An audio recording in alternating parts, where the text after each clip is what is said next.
On the southern tip of Sri Lanka lies a port that changed the global conversation about power, debt, and influence.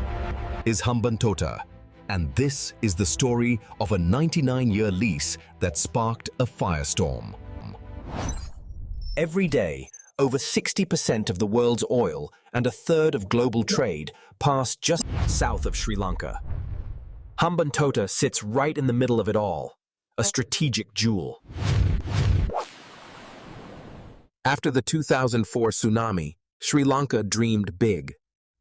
The president wanted to rebuild the South not just with aid, but with ambition. Hambantota Port was born. But dreams need money.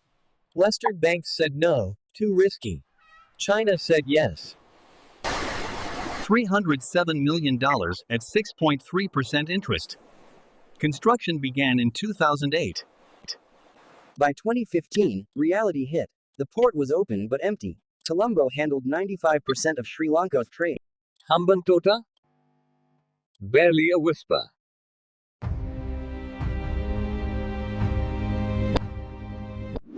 Sri Lanka owed $64 billion. Chinese loans, only 10%.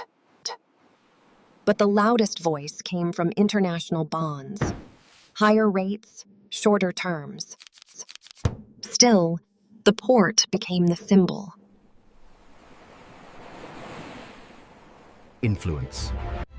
In 2017, Sri Lanka made a choice. They signed a 99-year lease with China Merchants Port Holdings.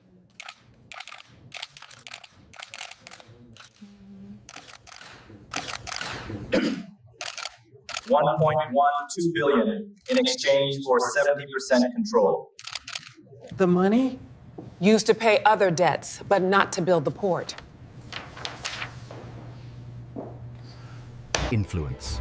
The world screamed, debt trap. China traps poor countries, forces them to hand over assets.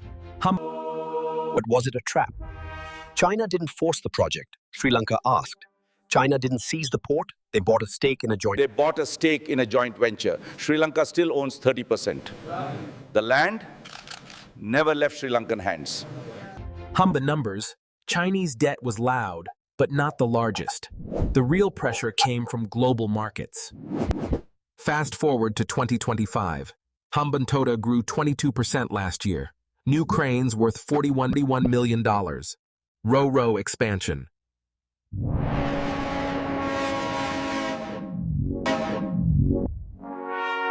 Bunkering for heavy fuel oil. It's not empty anymore. We're not a failure. We're growing. This is a partnership, not a takeover. The power. The story didn't end in Sri Lanka. It fueled the Quad. US policy shifts.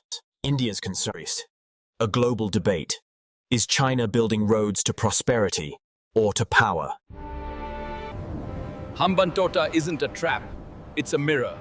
It shows what happens when ambition meets reality, when borrowing meets accountability. The lesson isn't, don't borrow from China. It's, borrow wisely. Because in the end, the future of a nation isn't leased for 99 years. It's built, one decision at a time.